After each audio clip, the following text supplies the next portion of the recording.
राधे राधे। शर्मा जी की कहानी चैनल पर आप सबका हार्दिक हार्दिक स्वागत, अभिनंदन। श्री कपिल देव जी अपनी माता को शरीर से मोह करने वाले मनुष्य की गति क्या होती है और यमराज उन्हें क्या क्या दंड देते हैं, उनके बारे में बताते हैं। मनुष्य सारा जीवन अपने परिवार का पालन पोषण करने में लगा रहता है। वही परिवार वाले जब उसे पालन पोषण करने में असमर्थ देखते हैं तो पहले के समान उसका आदर नहीं करते। वृद्ध अवस्था के कारण इसका रूप बिगड़ जाता है। शरीर रोगी रहने के कारण अग्नि मंद पड़ जाती है तथा भोजन और पुरुषार्थ दोनों ही कम हो जाते हैं। इस प्रकार मरणो उन्मुख हो जाने पर अपने ही पाले हुए स्त्री पुत्र आदि के अपमान पूर्वक दिए हुए टुकड़े से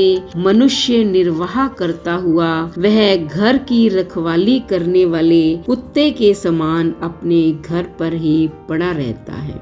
जब प्राण निकलने का समय आता है तो वायु के कारण उसकी पुतलियां चढ़ जाती हैं। श्वास प्रश्वास की नलिकाएं कफ से रुक जाती हैं। खांसने और सांस लेने में भी उसे बड़ा कष्ट होता है तथा कफ बढ़ जाने के कारण कंठ में घुर घुर शब्द होने लगता है। वह अपने शोकातुर बंधु बांधुओं से घिरा हुआ पड़ा रहता है और मृत्यु पाश के वशीभूत हो जाने से उनके बुलवाने पर भी वह बोल नहीं सकता। इस प्रकार इंद्रियों को न जीतकर लगातार कुटुंब पोषण में ही लगा रहने वाला वह मूर्ख पुरुष आत्मियों को रोते हुए छोड़कर एक दिन चला जाता है। उस समय अत्यंत कष्ट के कारण उसकी बुद्धि मारी जाती है। इस अवसर पर उसे लेने के लिए अति भयंकर और रोष युक्त नेत्रों वाले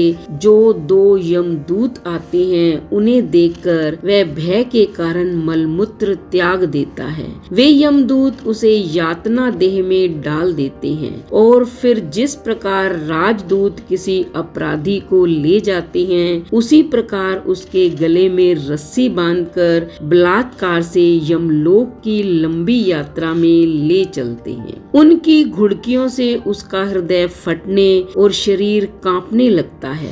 मार्ग में उसे कुत्ते नोचते हैं। उस समय अपने पापों की याद आने से वह व्याकुल हो उठता है। भूख प्यास उसे बेचैन कर देती है तथा गर्मी, दावानल और लुओं से वह तप जाता है। ऐसी अवस्था में जल और विश्राम स्थान से रहित उस तप्त बालुका में मार्ग में जब उसे एक पग आगे बढ़ने की भी शक्ति नहीं रहती तो यमदूत उसकी पीठ पर कोड़े बरसाते हैं। तब कष्ट पाकर भी उसे चलना ही पड़ता है। वह जहाँ तहाँ थक कर गिर जाता है, मूर्छित हो जाता है। फिर जब चेतना आती है, इस प्रकार अति दुख में अंधेरे मार्ग से यमदूत उसे यमपुरी को ले जाते हैं। यमलोक का मार्ग 99,000 योजन है। इतने लंबे मार्ग को 2 ही 3 मुहूर्त में तय करके वह नरक में तरह तरह की यातनाएं भोगता है। दहकती हुई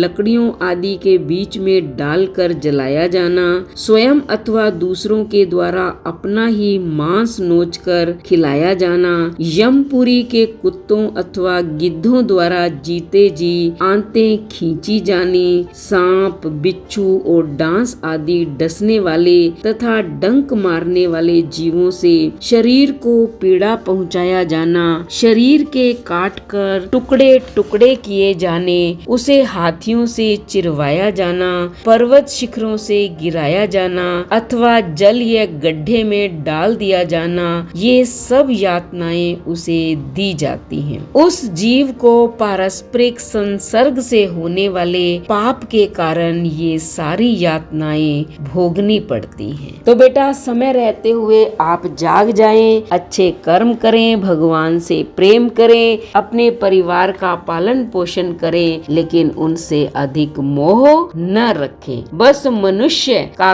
कर्म निरंतर करते जाएं, तभी जो है हमें स्वर्ग मिलेगा, नरक की यातनाओं से हम बच सकेंगे। अगर ये हमारी वीडियो आपको पसंद आए तो चैनल को सब्सक्राइब करें, लाइक और शेयर करें, कमेंट करें और बेल आइकन के बटन को दबाएं ताकि ऐसी ही वीडियो का नोटिफिकेशन सबसे पहले आपको मिले। मिलते हैं ऐसी ही दूसरी वीडियो में। धन्यवाद।